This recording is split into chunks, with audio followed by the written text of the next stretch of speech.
احمق لوگ کہیں گے کہ مسلمان جس قبلے پر پہلے سے چلے آتے تھے اب اس سے کیوں منہ پھیر بیٹھے؟ تم کہہ دو کہ مشرق اور مغرب سب اللہ ہی کا ہے، وہ جس کو چاہتا ہے سیدھے رستے پر چلاتا ہے، اور اسی طرح ہم نے تم کو امت معتدل بنایا ہے تاکہ تم لوگوں پر گواہ بنو اور پیغمبر آخر الزمان صلی اللہ علیہ وآلہ وسلم تم پر گواہ بنے۔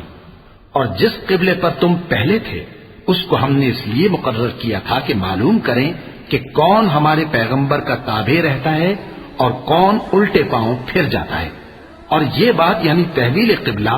لوگوں کو گراں معلوم ہوئی، مگر جن کو اللہ نے ہدایت بخشی ہے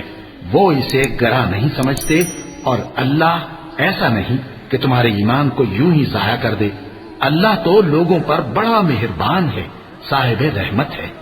اے پیغمبر صلی اللہ علیہ وآلہ وسلم، ہم تمہارا آسمان کی طرف منہ اٹھانا دیکھ رہے ہیں، سو ہم تم کو اسی قبلے کی طرف جس کو تم پسند کرتے ہو منہ کرنے کا حکم دیں گے، تو اپنا منہ مسجد حرام یعنی خانہ کعبہ کی طرف پھیر لو، اور تم لوگ جہاں ہوا کرو نماز پڑھنے کے وقت اسی مسجد کی طرف منہ کر لیا کرو۔ اور جن لوگوں کو کتاب دی گئی ہے وہ خوب جانتے ہیں کہ یہ نیا قبلہ ان کے پروردگار کی طرف سے حق ہے، اور جو کام یہ لوگ کرتے ہیں اللہ ان سے بے خبر نہیں۔ اور اگر تم ان اہل کتاب کے پاس تمام نشانیاں بھی لے کر آؤ تو بھی یہ تمہارے قبلے کی پیروی نہ کریں، اور تم بھی ان کے قبلے کی پیروی کرنے والے نہیں ہو، اور ان میں سے بھی بعض کے قبلے کے پیرو نہیں۔ اور اگر تم باوجود اس کے کہ تمہارے پاس علم یعنی اللہ کا حکم آ چکا ہے ان کی خواہشوں کے پیچھے چلو گے تو ظالموں میں ہو جاؤ گے۔ جن لوگوں کو ہم نے کتاب دی ہے وہ ان پیغمبر آخر الزمان صلی اللہ علیہ وآلہ وسلم کو اس طرح پہچانتے ہیں جس طرح اپنے بیٹوں کو پہچانا کرتے ہیں، مگر ایک فریق ان میں سے سچی بات کو جان بوجھ کر چھپا رہا ہے۔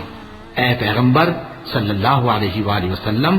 یہ نیا قبلہ تمہارے پروردگار کی طرف سے حق ہے، تو تم ہرگز شک کرنے والوں میں نہ ہونا،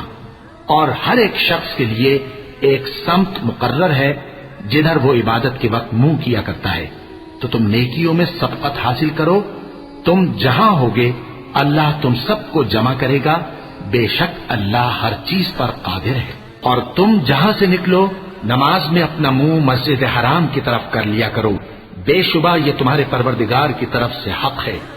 اور تم لوگ جو کچھ کرتے ہو اللہ اس سے بے خبر نہیں۔ اور تم جہاں سے نکلو مسجد حرام کی طرف منہ کر کے نماز پڑھا کرو، اور مسلمانوں تم جہاں ہوا کرو اسی مسجد کی طرف رخ کیا کرو۔ یہ تاکید اس لیے کی گئی ہے کہ لوگ تم کو کسی طرح کا الزام نہ دے سکیں، مگر ان میں سے جو ظالم ہیں وہ الزام دیں تو دیں، سو ان سے مت ڈرنا اور مجھی سے ڈرتے رہنا، اور یہ بھی مقصود ہے کہ میں تم کو اپنی تمام نعمتیں بخشوں، اور یہ بھی کہ تم راہ راست پر چلو۔ جس طرح من جملہ اور نعمتوں کے ہم نے تمہیں میں سے ایک رسول بھیجے ہیں جو تم کو ہماری آیتیں پڑھ پڑھ کر سناتے اور تمہیں پاک بناتے، اور کتاب یعنی قرآن اور دانائی سکھاتے ہیں، اور ایسی باتیں بتاتے ہیں جو تم پہلے نہیں جانتے تھے، سو تم مجھے یاد کیا کرو، میں تمہیں یاد کیا کروں گا، اور میرا احسان مانتے رہنا اور میری ناشکری نہ کرنا۔ اے ایمان والو، صبر اور نماز سے مدد لیا کرو، بے شک اللہ صبر کرنے والوں کے ساتھ ہے۔ اور جو لوگ اللہ کی راہ میں مارے جائیں ان کی نسبت یہ نہ کہنا کہ وہ مرے ہوئے ہیں، وہ مردہ نہیں بلکہ زندہ ہیں، لیکن تم کو شعور نہیں۔ اور ہم کسی قدر خوف اور بھوک اور مال اور جانوں اور میووں کے نقصان سے تمہاری آزمائش کریں گے، اور صبر کرنے والوں کو بشارت سنا دو کہ ان لوگوں پر جب کوئی مصیبت واقع ہوتی ہے تو کہتے ہیں کہ ہم اللہ ہی کا مال ہیں اور اسی کی طرف لوٹ کر جانے والے ہیں۔ یہی لوگ ہیں جن پر ان کے پروردگار کی عنایتیں ہیں اور خصوصی رحمت بھی ہے، اور یہی سیدھے رستے پر ہیں۔ بے شک کوہ صفا اور مروہ اللہ کی نشانیوں میں سے ہیں، تو جو شخص خانہ کعبہ کا حج یا عمرہ کرے اس پر کچھ گناہ نہیں کہ دونوں کے درمیان چکر لگائے، بلکہ یہ ایک نیک کام ہے، اور جو کوئی نیک کام کرے تو اللہ قدردان ہے، دانا ہے۔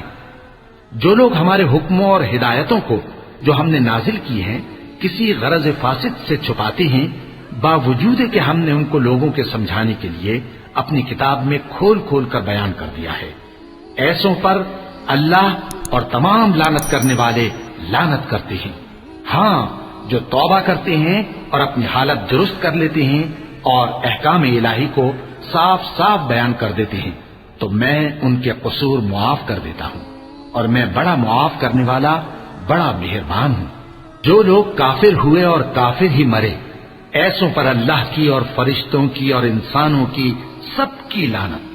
وہ ہمیشہ اسی لعنت میں گرفتار رہیں گے۔ ان سے نہ تو عذاب ہلکا ہی کیا جائے گا اور نہ انہیں کچھ مہلت ملے گی۔ اور لوگوں، تمہارا معبود ایک ہی معبود ہے،